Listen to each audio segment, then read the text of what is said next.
भगवान शिव ओगड़दानी त्रिकालदर्शी, भगवान शंकर ओगड़दानी त्रिकालदर्शी कैलाशी अविनाशी, शिव की कृपा और करुणा। कुछ न कुछ भोलेनाथ जी ने अच्छा सोचा होगा, अच्छा विचार करा होगा, जो बाबा का आज फुलेरा शिव महापुराण का आपके घर में बंधा हुआ है। मैं बहुत बहुत धन्यवाद बाबा का, जो ये पवित्र पावन शिव महापुराण की कथा का लाभ आप और हम ले रहे हैं। और कितने भाग्यशाली हैं आज शिव महापुराण के इस फुलेरे का दर्शन हरतालिका तीज के इस पवित्र अवसर पर भगवान देवादिदेव महादेव की कृपा से संपूर्ण विश्व, सारा देश विदेश आज आस्था चैनल के माध्यम से शिव महापुराण के फुलेरे का भी दर्शन कर रहा है। और तेरी कृपा बिना न हिले एक भी अणु, लेते हैं श्वास तेरी कृपा से तनु तनु। बखान क्या करूं मैं राखों के ढेर का, चपटी भगोत ने खजाना कुबेर का। हे गंगाधार मुक्ति द्वार ओमकार तू, भोले ओमकार तू। आयो शरण तिहारी शंभु तार तार तू। उसकी कृपा होती है, उसकी करुणा होती है, उसकी उदारता होती है, तो आप और हम सभी भगवान शंकर की विरल भक्ति को प्राप्त करते हैं। किसी रूप में ना जाने शिव कब करुणा करता है, कब उदारता करता है, कब दया करता है, और कैसी दया भगवान शंकर करते हैं, जिसके फल स्वरूप आप और हम भगवान शंकर की विरल भक्ति को प्राप्त करते हैं। मैं धन्यवाद दूंगा यादव परिवार को,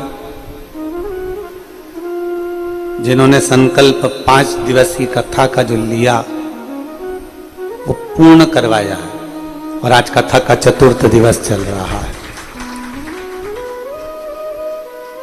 और भगवान शिव की उदारता से, भगवान शंकर की करुणा से, भगवान शंकर की दया से ही आप और हम सब ये पवित्र पावन कथा का लाभ ले रहे हैं, भगवान शंकर की कथा का रसतत्व ग्रहण कर रहे हैं। आज हरतालिका तीज है। भादो का जो महीना होता है, श्रावण के बाद जो भादो लगता है, और भादो का जो महीना होता है, इस सावन के बाद में जो भादो का महीना आता है, भादो का जो महीना होता है, ये पूरा भगवान देवादिदेव महादेव के पूरे परिवार के लिए रहता है। पूरा भादो का महीना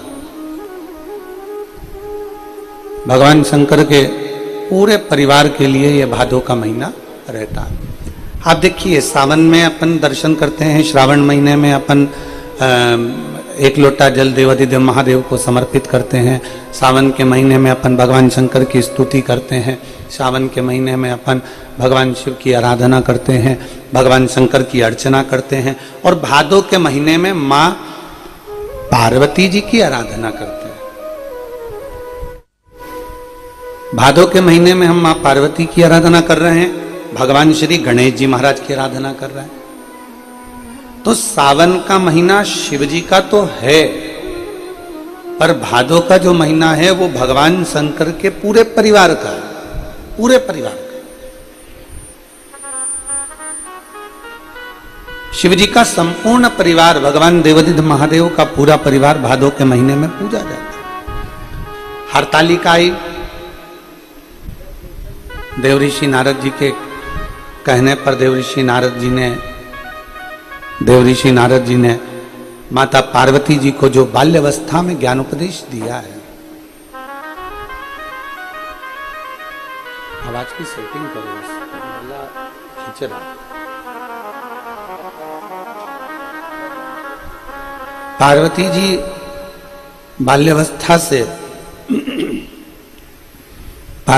बाल्यावस्था से भगवान शंकर की आराधना में देवऋषि नारद जी के कहने पर लगे। देवऋषि नारद जी के कहने पर माता पार्वती जी भगवान शंकर की आराधना कर रही है। भादो के महीने में स्वयं भगवान नारायण माता पार्वती जी जब 6 वर्ष की अवस्था में हैं और वन में अपनी सखियों के साथ में तब साधना करने के लिए जब विराजमान होती हैं, तब करते करते करते करते करते करते जब उन्हें शिव का दीदार नहीं होता, शंकर का दर्शन नहीं होता, तब माता पार्वती भगवान नारायण स्वयं आकर पार्थिव लिंग के पूजन का वर्णन करते। कल आपने और हमने कथा में सुना था कि मोती का, पारद का, स्फटिक का, माणिक का, पुखराज का, सोने का, चांदी का, हीरे का, पीतल का, तांबे का, लकड़ी का, मिट्टी का, बालू रेत का, पाषाण का, सबके शिवलिंग बनते हैं। सबका शिवलिंग का निर्माण होता है और सभी शिवलिंग की पूजन भी होती है। सारे भगवान शंकर के शिवलिंग की आराधना भी होती है, भगवान शंकर के शिवलिंग की पूजन भी होती है। और ऐसा कोई शिवलिंग नहीं जिसका बल कम हो। कितना सुंदर एक बात कही गई है कि भीम ने युधिष्ठिर और अर्जुन का संकल्प पूरा करने के लिए लकड़ी एक वृक्ष को काट दिया था और नीचे की जड़ को ऐसा गोल बना दिया था शिवलिंग की आकृति का। और शिवलिंग की आकृति का गोल बनाकर भीम और अर्जुन से कह दिया कि तुम्हारा नियम है ना रोज जल चढ़ाकर भोजन करने का, ये देखो ये शिवलिंग है, पूजन करो और जल चढ़ाओ और भोजन करो। अब उन्होंने जल चढ़ाया और जल चढ़ाकर उन्होंने भोजन करा। जैसे ही भोजन करा तो भीम ठाका लगाकर हंसे। भीम ने कहा कि मैंने तुमको पागल बना दिया, मैंने तुमको बेवकूफ बना दिया। मैंने पेड़ को काट दिया, जड़ को मैंने शंकर की शिवलिंग की आकृति दे दी और मैंने शंकर की शिवलिंग की आकृति देकर मैंने शंकर की शिवलिंग की आकृति देकर मैंने तुमसे उस पर जल चढ़वा दिया। मैंने जल चढ़वा दिया और जब मैंने जल चढ़वाया, जब मैंने तुमसे जल चढ़वाया और तुमने जल चढ़ाकर भोजन भी ग्रहण कर लिया। जल चढ़ाया मेरे कहने पर, वो भोजन भी ग्रहण कर लिया। अब कई माताएं ऐसी हैं, कई भाई ऐसे हैं, कई बहनें ऐसी हैं जो शिव महापुराण की कथा को सुन सुनकर मंदिर जाती हैं। कहीं कहीं मंदिर में पाषाण के शिवलिंग होता है, कहीं कहीं बालू रेत का बना होता है, कोई शिवलिंग पारद का होता है, कोई शिवलिंग स्फटिक का होता है, जो उनके मर्जी में। उनको नहीं मालूम, वो तो बस इतना जानती है कि हम भोले के और भोले हमारे।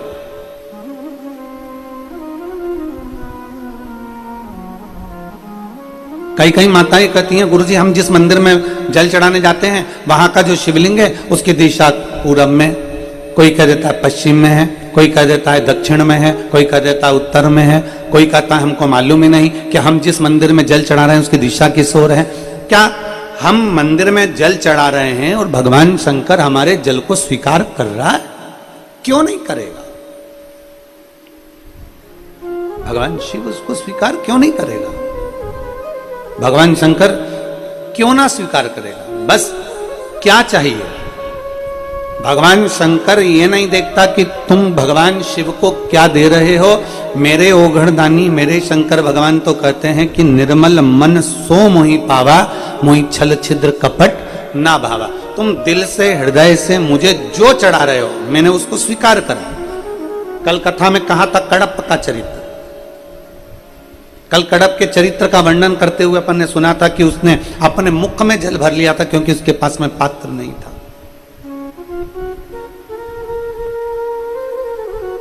उसने अपने हाथ में थोड़ा सा मांस ले लिया कोई जीव को मार दिया, उसका मांस हाथ में लेकर भगवान के पास पहुंच गया। वो नहीं जानता था, थोड़े से बेलपत्र की जगह पर उसने पत्तियां तोड़ ली और भगवान के मंदिर पहुंच गया। तो क्या शिव नहीं मिले?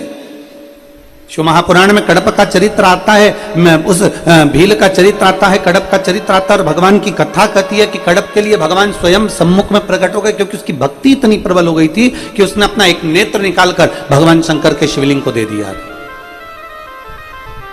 उसकी इतनी भक्ति प्रबल हो गई थी। जब व्यक्ति का विश्वास, जब व्यक्ति की दृढ़ता, जब व्यक्ति का भरोसा पक्का होता है तो शंकर उसे स्वीकार करते ही हैं। जैसे आज यादव परिवार ने भले प्रशासन कह दिया कि कथा बंद कर दो, कथा विराम दे दो, और कथा विराम वहां पर हो गई होगी पंडाल में, पर कथा तो कथा है।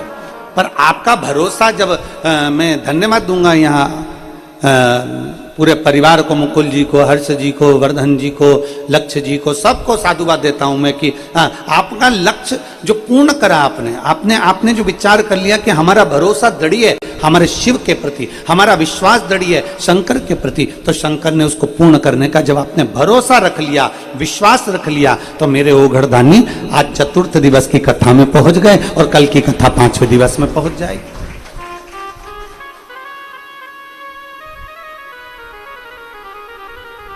बस केवल भाव से आप उसको आमंत्रित करें। एक बीच में एक भजन आया था, लोगों ने बहुत गुनगुनाया, अपने अपने स्टेटस पे भी लगाया, अपने अपने मोबाइल पे भी लगाया कि मेरी कुटिया के भाग खुल जाएंगे जब घर में राम आएंगे। और कई कई जीजी ऐसी भी थी जो किसी मेहमान के आने से मुंह फुला लेती थी, किसी कब देवरानी का बच्चा उसके कमरे में चले जाए तो मुंह फुला लेती थी, जेठानी का बच्चा आ जाता तो मुंह फुला लेती थी, माता पिता बुजुर्ग घर में आ जाते तो मुंह फुला लेती थी। उसने भी स्टेटस लगाया था कि मेरी कुटिया के भाग खुल जाएंगे जब घर में राम आएंगे। माता पिता घर में आते हैं तो मुंह फूल जाता है, और राम जी आएंगे तो कुटिया के भाग खुल जाएंगे।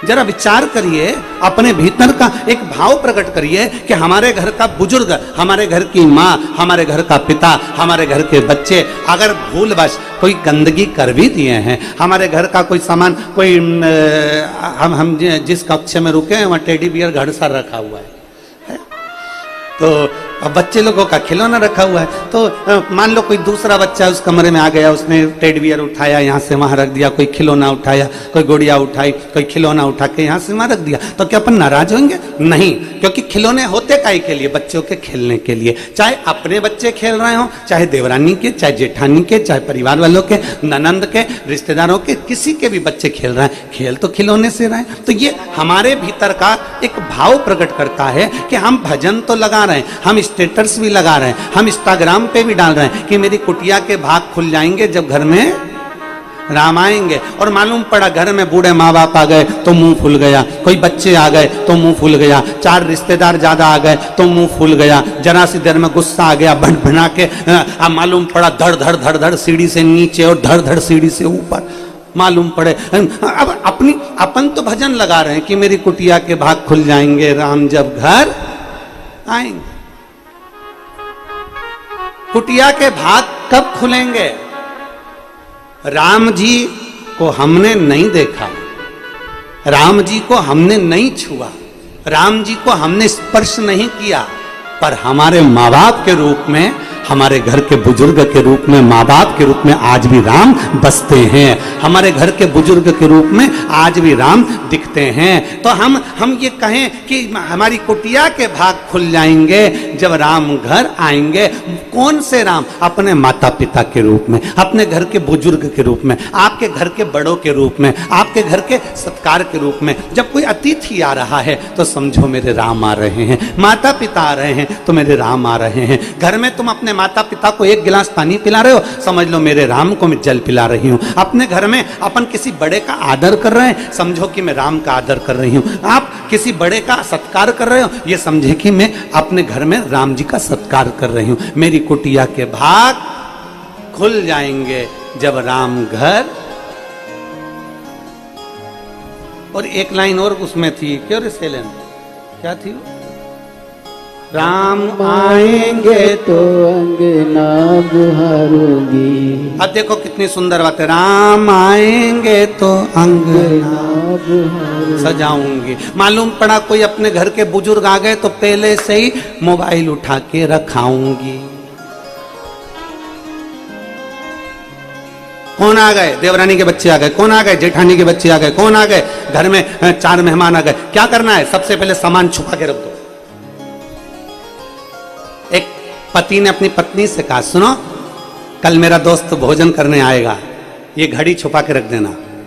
कल मेरा मित्र भोजन करने आएगा, तुम ये घड़ी छुपा देना, जूता छुपा देना, चप्पल छुपा देना और ये गुलदस्ता छुपा देना। पत्नी ने कहा क्यों, तुम्हारा दोस्त चोर है?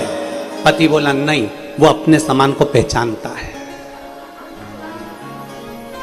वो अपने सामान को पहचानता है। हम गीत गा रहे, राम आएंगे तो अंगना सजाऊंगी, दीप जला के दिवाली में मनाऊंगी। अब राम आएंगे तो मैं अंगना सजाऊंगी, दीप जला के दिवाली मनाऊंगी, मालूम पड़े जीवान चला के मैं होली मनाऊंगी।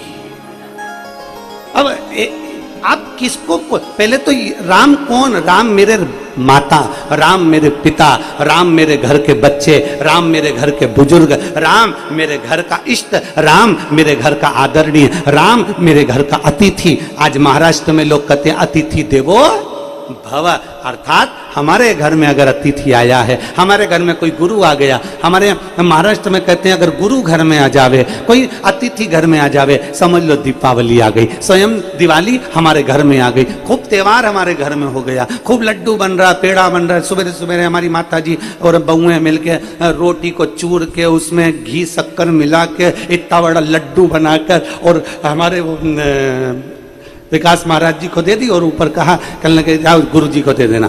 अब हमने कहा क्यों रे, ये लड्डू तो चूर में का है। हमने कहा ठीक है, पर हम इतना घी नहीं खाते। तो क्या नीचे माता जी बोल रही हैं हरियाणा आए हो तो मक्खन और घी तो खाना पड़ा। ये एक प्रेम है, ये एक आनंद है, ये एक वात्सल्यता, ये करुणता। राम आएंगे तो कुटिया दीप जला के दिवाली में मनाऊंगी। भगवान अगर घर में बुजुर्ग माता पिता आ जाएं, घर में अगर कोई बच्चे आ जाएं, घर में 4 मेहमान आ जाएं, तो हम दीपावली के लिए दिए जलाएं चाहे ना जलाएं, पर इतना जरूर करना अपनी जिह्वा से आदर के वचन जरूर कहना, सत्कार के वचन जरूर कहना कि मेरे घर में मेरे परमात्मा आज प्रवेश करे हैं, मेरे घर में आज भगवान प्रवेश करे हैं। ये एक आनंद था, ये एक आनंद का विषय है। आज हमारे कथा के यजमान श्री मुकुल जी यादव जी का जन्मदिन भी है, उनको बहुत बहुत साधुवाद है। एक बार जोरदार ताली बजाकर उनके साधुता। आओ मुकुल जी जरा इधर आओ, इधर आओ, आ जाओ, माला दीजिए इधर।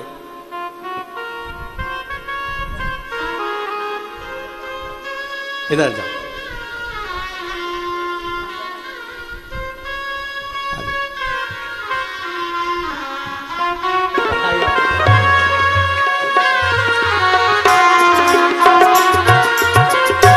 भगवान शिव की एक अविरल भक्ति, भगवान शंकर की एक अविरल भक्ति अपने जीवन का एक आनंद है। आप जितना भगवान की अलमस्तता में आप कहो हमारे घर में राम आए, राम मतलब हमारे घर में माता पिता आते रहें। आप कहो हमारे घर में राम आए मतलब हमारे घर में छोटे छोटे बच्चे, चाहे देवरानी के हों, जेठानी के हों, ननन के हों, हमारे घर में छोटे बच्चों का आगमन होता रहे। हमारे घर में राम आए तो ये कहो कि हमारे घर में अतिथि आते रहें। हाँ, भगवान हमारे घर में राम आए तो भगवान से प्रार्थना करो हमारे बेटी दामाद भी हमारे घर आते रहें। हमारे घर में राम आए तो कहो हमारे बुआ फूफा भी हमारे घर में आते रहें। इनके आने से हमारे घर की शोभा है।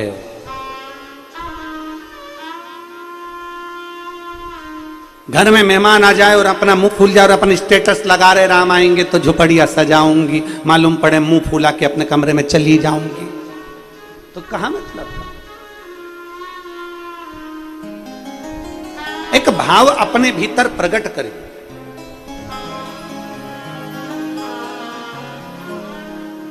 दुनिया में माता पिता से बड़ा कोई परमात्मा नहीं। शिव महापुराण की कथा कहती है, जीते जी हमने राम का स्पर्श नहीं करा, हमने राम को नहीं देखा, हमने राम को नहीं छुआ, पर अपने माता पिता के चरण अगर छू लेते हैं तो समझ लो कि मैंने राम को छू लिया है, मैंने राम का स्मरण कर लिया है। अगर मैंने चरण छू लिया, माता पिता के चरणों का स्पर्श कर लिया।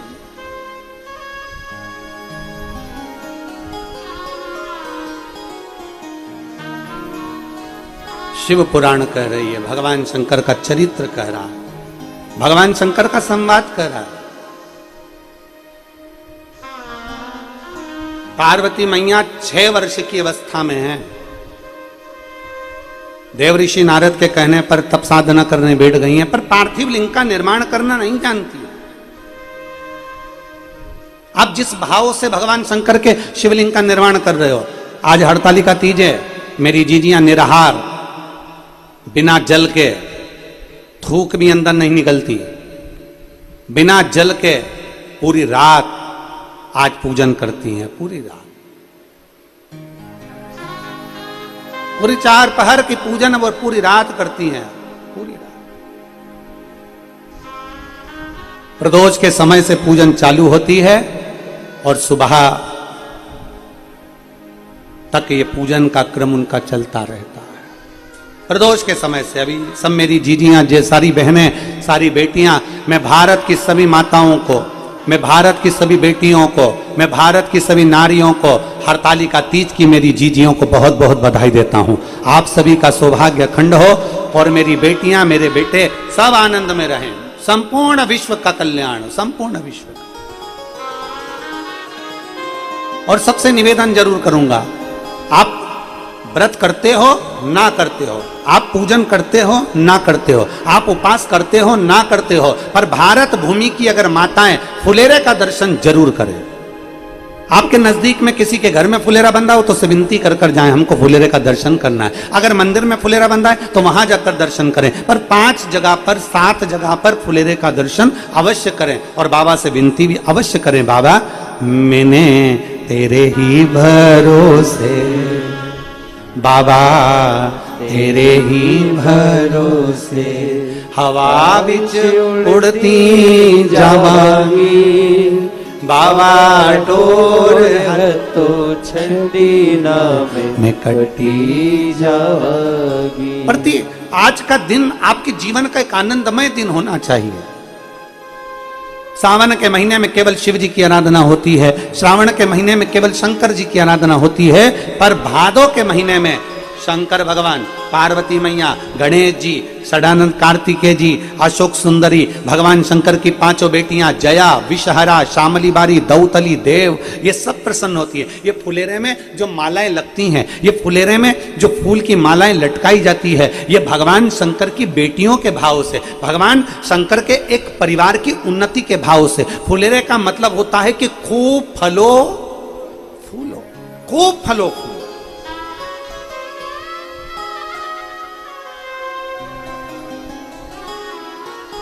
जितना आनंद ले सकते हो उतना जीवन का आनंद लो। आनंदमय अपने जीवन को जीने का प्रयास करिए। हम आधे से ज्यादा चिंता में पड़कर अपने जीवन के आनंद को खो बैठते हैं, अपने जीवन के आनंद को खो बैठते हैं। एक लड़के ने भरी सभा में चिल्लाकर कह दिया, मैं कुतुब मीनार को सिर पे रखकर मुंबई लेकर जा सकता हूं। किसको? जम के बोलो जरा। कुतुब मीनार। मैं कुतुब मीनार को सिर पर रखकर मुंबई लेकर जा सकता हूं दिल्ली से। मीडिया के पास बात पहुंच गई, पूरे विश्व में खबर पहुंच गई और मीडिया वाले उस लड़के के पास पहुंच गए कि तुमने संकल्प लिया है, तुम कह रहे हो, तुमने वचन दिया कि मैं कुतुब मीनार को सिर पर रखकर मुंबई तक लेकर जाऊंगा। क्या यह सच है? सत्य है? मीडिया वालों ने पूछा तो लड़के ने कहा बिल्कुल सत्य है, बस उठाकर कोई को सिर पे रखना पड़ेगा। बिल्कुल सत्य है, पर कोई उठाकर मेरे सिर पर रखे तो मैं लेकर चले जाऊं। मीडिया वालों ने कहा ये तो पागल बना दिया, वापिस चलो, वापिस चलो। शिव पुराण कह रही है हमें शिव मिल सकता है, हमें शंकर मिल सकता है। दुनिया के लोग कहते हैं क्या जल चढ़ाने से शंकर मिल सकता है, क्या शंकर जी को बेलपत्र चढ़ाने से शिव जी मिल सकते हैं। अब दुनिया के लोगों को शिव महापुराण के पहले, जो शिव महापुराण की कथा पहले नहीं सुनी थी, तो लोग हरतालिका तीज के फुलेरे का महत्व नहीं जानते थे, लोग फुलेरे का वर्णन नहीं जानते थे, फुलेरा दूज का मतलब नहीं जानते थे। दुनिया के लोग भगवान शंकर की हरतालिका तीज के फुलेरे के महत्व को नहीं जानते थे। मंदिर के अंदर भी फुलेरे नहीं बनते थे। पर जब से दुनिया के लोगों ने शिव महापुराण की कथा को अपने हृदय से लगाया है, दुनिया के लोगों ने शिव महापुराण की कथा को सुनना प्रारंभ किया, तब से इस फुलेरे का महत्व दुनिया के लोगों को मालूम पड़ा कि इस फुलेरे का महत्व क्या है, इसकी छत्र छाया का महत्व क्या है।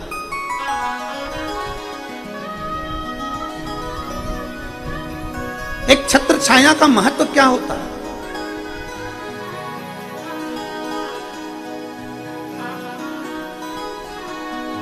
आप लोगों में से किसी ने श्रीमद् भागवत सुनी है? बोलो बोलो, जम के बोलो जरा, सुनी है? भागवत जी में एक प्रसंग आता है वामन भगवान का, एक हाथ में छत्र, दूसरे हाथ में कमंडल, भिक्षा मांगने के लिए राजा बलि के दरवाजे पर पहुंच जाते हैं। राजन भिक्षाम देई, राजन भिक्षाम देई।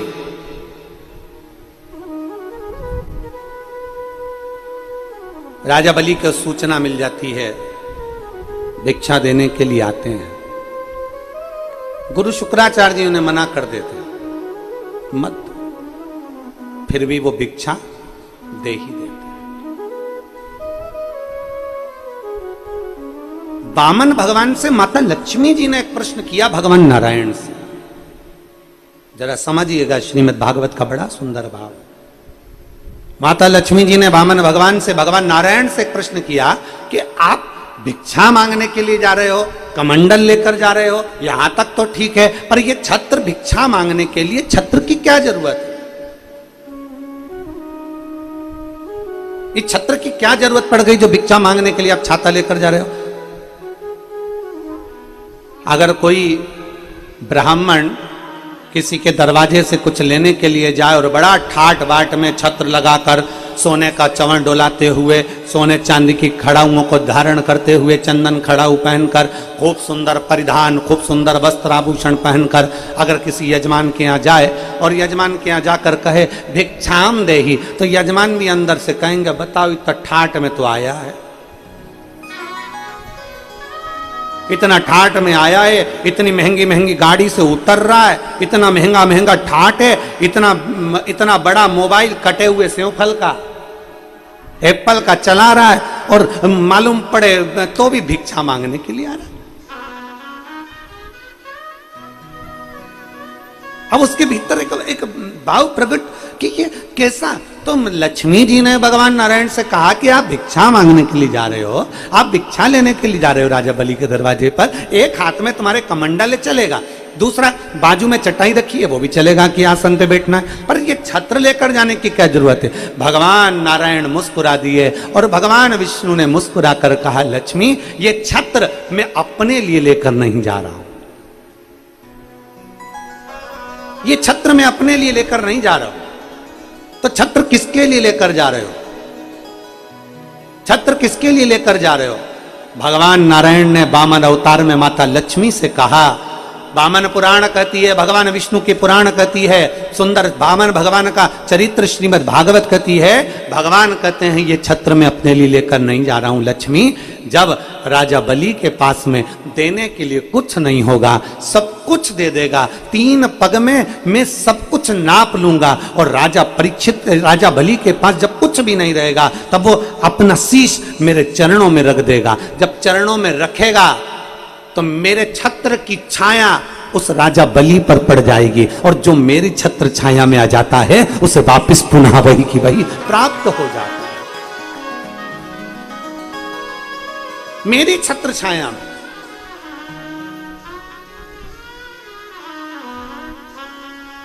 भगवान गिरि गोवर्धन नाथ जी की परिक्रमा करने के लिए दुनिया के लोग जाते हैं। मेरे कांतानाथ जी की परिक्रमा करने के लिए लोग चित्रकूट जाते हैं, कामदगिरी बाबा की। द्रोणार्थ की परिक्रमा करने के लिए स्वयं काशी में जाते हैं 5 कोस।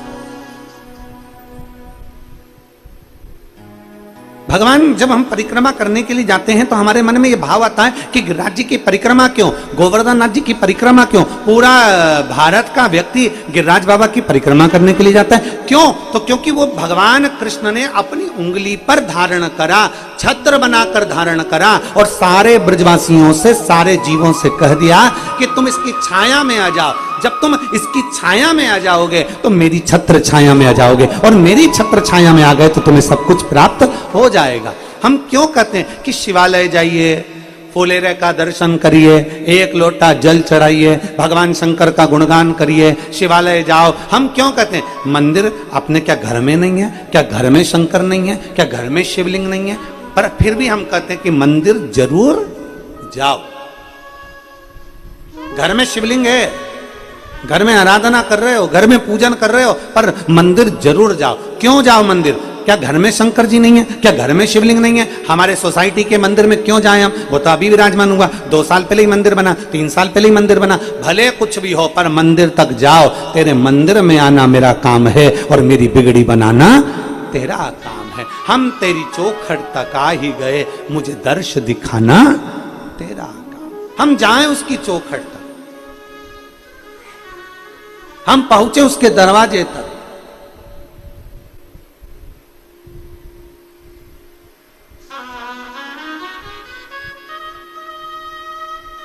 भाव से, हृदय से जब हम जाते हैं, दिल लगाकर, हृदय लगाकर जब हम भगवान शिव के पास पहुंचते हैं, शिव क्यों ना दे? छत्र की छाया भगवान विष्णु कह रहे हैं, लक्ष्मी जी ये छत्र मैं इसलिए लेकर चल रहा हूं, मेरे लिए नहीं, मैं राजा बलि के लिए लेकर जा रहा हूं। जब वो प्रणाम करेगा, मेरे छत्र की छाया में आ जाएगा, तो जितना उसने मुझे दिया है उतना उसे वापिस मिल जाएगा। और शास्त्र कहता है राजा बलि ने जो दिया था उससे ज्यादा सुतल लोक का निवासी राजा बनाकर भगवान विष्णु ने उसको विराजमान कर दिया। जो दिया उससे ज्यादा दे दिया। छत्र की छाया, फुलेरे का मतलब क्या है? हरतालिका तीज पे मेरी बहनें, हरतालिका तीज पर मेरी जीजियां, और हम तो निवेदन करेंगे कि एक बार दिल से केवल दिखावे से नहीं, किसी और वाले महाराज ने कह दिया तो चलो अपन करके तो देखे, प्रैक्टिकल करने में क्या जाता? कर लो प्रैक्टिकल, तुम तो सियोर वाले महाराज की वचन का भी प्रैक्टिकल करो, और करते रहना चाहिए। प्रैक्टिकल में कभी पीछे नहीं हटना चाहिए। एक महाराज जी प्रवचन दे रहे थे,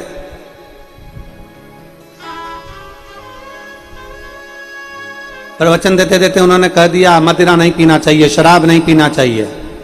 शराब पीने वाला व्यक्ति गटर में पड़ा होता है, नाली में पड़ा होता है। महाराज का पहचान वाला बैठा था, उठ के खड़ा हो गया, चिल्लाकर बोला, महाराज इतना बड़ा बड़ा प्रवचन दे रहा, तेरा सग्गा भाई पी के तो गटर में पड़ा। तो इतना बड़ा बड़ा प्रवचन दे रहा है, तेरा सग्गा भाई पी के नाली में पड़ा, तो हमको ज्ञान दे रहा है, अपने भाई को क्यों नहीं देता? महाराज जी को क्रोध नहीं आया, मुस्कुरा कर बोले, भैया देखो मैं भी प्रवचन दे रहा हूं, मेरा भाई भी प्रवचन दे रहा है, मैं मुंह से समझा रहा हूं, मेरा भाई प्रैक्टिकल करके दिखा रहा है। अब मर्जी तुम्हारी है कि तुम समझोगे कैसे, मन तुम्हारा है, तुम उसको धारण करोगे कैसे, तुम अपनी चित्तवृत्ति में कैसे उतारोगे, ये तुम्हारे ऊपर। कई लोग कहते हैं हम एक बार करके तो देखें, आखिर सियोर वाला महाराज बोला है तो करके तो देखें। हम कहे कैसे भी जाओ, तुम जाओ तो सही, जब उसकी छत्र छाया में उसके फुलेरे का दर्शन करने के लिए जाओगे, उसके पुष्प का दर्शन करने के लिए जाओगे, तो हरतालिका तीज के दिन हम कहें भादो, सावन का महीना केवल शिव का है, भादो का महीना मेरे शंकर के पूरे परिवार का है। जब हरतालिका तीज का फुलेरा बनता है, उसके दूसरे दिन गणेश जी आ जाते हैं, गणेश जी के बाद रिद्धि सिद्धि आ जाती है, रिद्धि सिद्धि के बाद स्वयं षडानंद कार्तिक आ जाते हैं, षडानंद कार्तिक के बाद में नारायण लक्ष्मी को लेकर दिवाली के टाइम आ जाते हैं। ऐसा शरद पूर्णिमा की चंद्रमा आ जाती है, अमृत तत्व बरसने लगता है। हरतालिका तीज के बाद त्योहार क्यों चालू होते हैं? भादो की हरतालिका तीज के बाद में, हस्त नक्षत्र के बाद ये त्योहार क्यों चालू होते हैं? क्योंकि भादो के महीने में जो फुलेरे का दर्शन कर लेता है तो उसके घर में बुद्धि के देव गणेश, उसके घर में रिद्धि सिद्धि, उसके घर में लक्ष्मी नारायण, उसके घर में स्वयं देवता सब आकर विराजमान होना चालू हो जाते हैं। ये फुलेरे का महत्व है। बस दिल से बांधो, दिल से प्रार्थना करो, दिल से निवेदन करो। अरे कोई जाए जो काशी में मेरा पैगाम ले जाना। कोई जाए जो काशी में मेरा पैगाम ले जाना। ये कहना डमरू वाले से तुम्हारी साथी है। ये कहना डमरू वाले से तुम्हारी आती है। मैं खुद तो आ नहीं सकता, मेरा प्रणाम ले जाना। कोई जाए जो काशी में मेरा पैगाम ले जाना। ये कहना काशी वाले से, ये कहना सीहोर वाले से तुम्हारी याद आती है। ये कहना काशी वाले से तुम्हारी याद आती है। देखो लगन हो। आज हमको कोई ने एक वीडियो भेजा था आशीष के मोबाइल पर, एक बूढ़ी माता जी का। आप लोगों ने देखा है कि नहीं देखा वो हमको नहीं। हरियाणा की पंडाल में पहुंची थी कथा सुनने के लिए, और पंडाल में हम नहीं पहुंचे है? और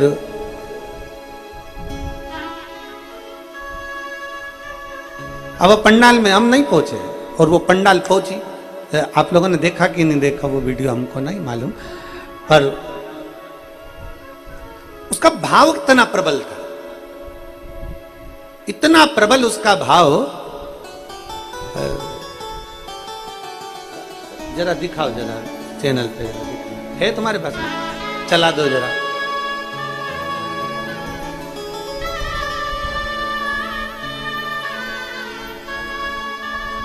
हरियाणा की है और यहीं गुरुग्राम की है, और बेचारी वो गुरुग्राम के पास में से कहीं से आई, और उसका भाव देखिए, उसकी भाव की शुद्धता देखिए, उसके भाव की निर्मलता देखिए। जरा विचार करिए उसके भाव का। और इतना ना जाने काय पे खड़ी है वो, पाइप माइप पर, वो डंडे पर चिल्ला चिल्ला के किसी ने भेजा आशीष को, आशीष ने हमको दिखाया भाव। अरे कोई जाए जो काशी में मेरा पैगाम ले जाना। कोई जाए जो काशी में मेरा पैगाम ले जाना। ये कहना काशी वाले से तुम्हारी याद आती है। ये कहना सीहोर वाले से तुम्हारी याद आती है। मैं खुद तो आ नहीं सकती, मेरा पैगाम ले जाना। मैं खुद तो आ नहीं सकता, मेरा पैगाम ले जाना। कोई जाए जो काशी में मेरा पैगाम ले जाना। एक भाव अपने भीतर प्रकट करिए, एक भाव की निर्मलता अपने भीतर प्रकट करिए, और जब एक भाव हमारे भीतर प्रकट हो जाएगा तो शिव तत्व क्यों ना मिलेगा, शंकर क्यों ना मिलेगा। आप फुलेरे का दर्शन कर रहे हो, उसकी छत्र छाया में बैठे हो, एक पुष्प का दर्शन कर रहे हो। अर्थात हम जब मंदिर में जाएं, हम हरतालिका का दर्शन करने के लिए जाएं, हरतालिका तीज के फुलेरे का दर्शन करने के एक भाव लेकर जाओ, एक अटल विश्वास लेकर जाओ, एक दृढ़ता लेकर जाओ, एक भरोसा लेकर जाओ। बिना भरोसे के परमात्मा के पास जाऊंगा, मानो तो मैं गंगा मां हूं, ना मानो तो बहता पानी। आप मानोगे तो गंगा है ना, आप मानोगे नहीं तो फिर वो गंगा कहां सर करेंगे महाराज, बहता हुआ पानी। आपके ऊपर निर्भर करता है कि हम शिव को कैसे प्राप्त कर सकते हैं, आपके ऊपर निर्भर करता है हम शंकर को कैसे प्राप्त कर सकते हैं। 6 वर्ष की अवस्था है माता पार्वती जी की, बाल्यावस्था, छोटी सी अवस्था, नहीं जानती पार्थिव लिंग का निर्माण कैसे करना है, ये उनको नहीं आता। पार्थिव लिंग का निर्माण कैसे करना है ये उनको नहीं मालूम है, माता पार्वती जी को नहीं ज्ञान। वो तो अपने देव ऋषि नारद के कहने पर बस केवल तप साधना में लगी हुई हैं, अपनी तप साधना में। नमः शिवाय, ओम नमः शिवाय, नमः शिवाय, ओम नमः शिवाय, नमः शिवाय, ओम नमः शिवाय, नमः शिवाय, ओम नमः शिवाय। अपनी तप साधना में माता पार्वती जी लगी हैं, पंचाक्षर मंत्र का जाप कर रही हैं, षडाक्षर मंत्र का जाप कर रही हैं, बड़े प्रेम से भगवान शिव को पुकार रही हैं, बड़े प्रेम से, एक विश्वास के साथ। पार्थिव लिंग का निर्माण करना नहीं आता उनको, और जब भरोसे के साथ, जब विश्वास के साथ भगवान शंकर के पार्थिव शिवलिंग का पूजन करने की एक भाव हमारे भीतर प्रकट होता है, पार्थिव लिंग के निर्माण का। जितनी हरतालिका तीज का पूजन करने वाली मेरी जीजियां हैं, उनसे निवेदन है, जब पार्थिव शिवलिंग आप घर में बनाएंगे हरतालिका तीज के पूजन के लिए, प्रदोष काल से आप पूजन करना प्रारंभ करते हो, दूसरे दिन तक प्रातः तक आपकी पूजन चलती रहती है, ब्रह्म मुहूर्त तक। तो जब आप पूजन करने के लिए पार्थिव लिंग का निर्माण करते हैं, जिनके यहाँ पर पूजन होती है वो, तो दिल से बाबा से प्रार्थना कर कर शिवलिंग बनाइए, दिल से माता पार्वती का निर्माण करिए, दिल से आप बाबा का, गणेश जी का निर्माण कर, दिल से आप उसका पूजन करिए, दिल से। किनको लेकर गई थी माता पार्वती जी? हरतालिका तीज का कथा कहती है, जब पार्वती जी अपने घर से गई थी, भगवान विष्णु के साथ देवऋषि नारद ने हिमालय राज जी को कहकर कह दिया था कि पार्वती का विवाह नारायण के साथ कर दो। पार्वती को जैसे ही मालूम पड़ा, पार्वती जी अपना घर छोड़कर चली गई। अपनी 2 सहेलियां थी साथ में, 2 सखी,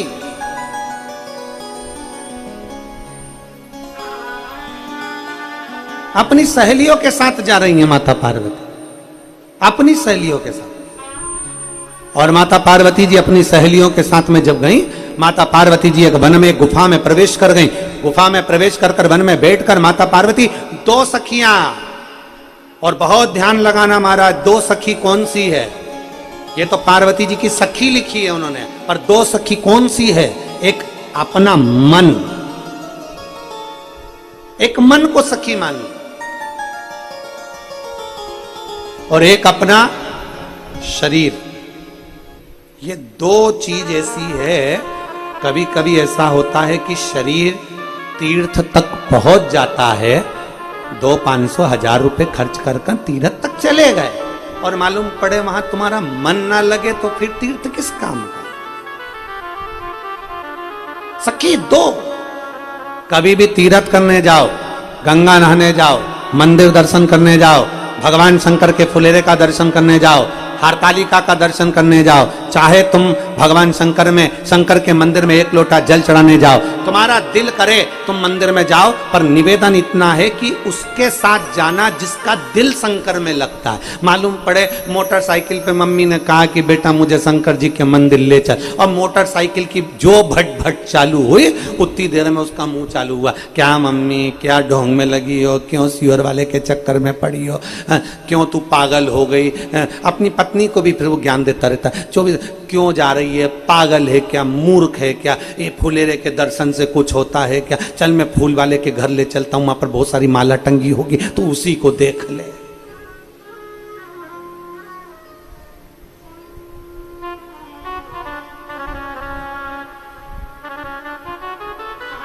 एक जो जिनकी आदत होती है ना कुछ कहने की, होता है। एक पति पत्नी बैठे हुए थे,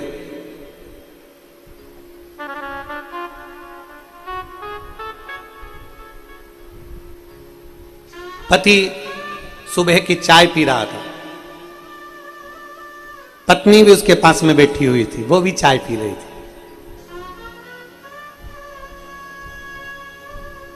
ये सुबह का वो मुहूर्त है जिस समय पर लड़ाई की शुरुआत होती है। पति भी चाय पी रहा है, पत्नी भी चाय पी रही है। अब पति जो है वो बड़ा तर्क करने वाला था, पर पत्नी तर्क करने वाली नहीं थी। पत्नी तो बिल्कुल भगवान की भक्ति करने वाली, वो हर चीज में अच्छा देखती थी और पति हर चीज में बुरा देखता था। पति ने कहा कितना बेकार जमाना आ गया, ऐसा गंदा जमाना हमने जिंदगी में नहीं देखा।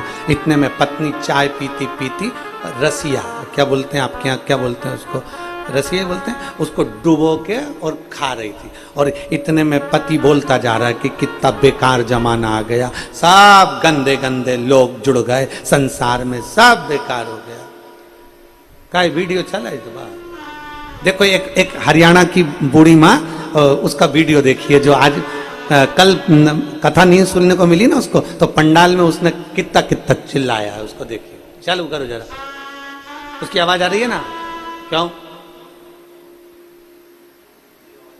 आवाज ना आएगी तो क्या मतलब वीडियो दिखाने से रहता है फिर क्या मतलब है। शंभु श्री शिवाय नमस्तुभ्यम, शिव तत्व है। तो अब वो अपन अपनी कथा पर चले। जब चालू होगी आवाज माता जी की तब देखेंगे। हो चालू है।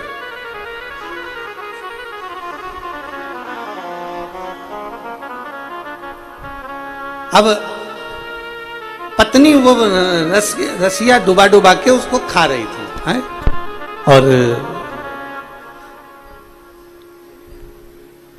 पत्नी रसिया डुबा डुबा कर उसको खा रही।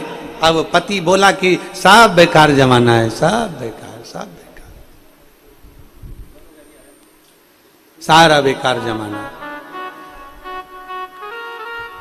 बहुत पति फिर चिल्लाकर बोला बड़ा बेकार जमाना आ गया, बड़ा बेकार जमाना आ गया। पत्नी बोली काय का बेकार, इतना जोरदार जमाना है, आज के जमाने जैसा तो कुछ भी नहीं है, कुछ भी नहीं। पहले परिवार इतना बड़ा रहता था, अब छोटा हो गया।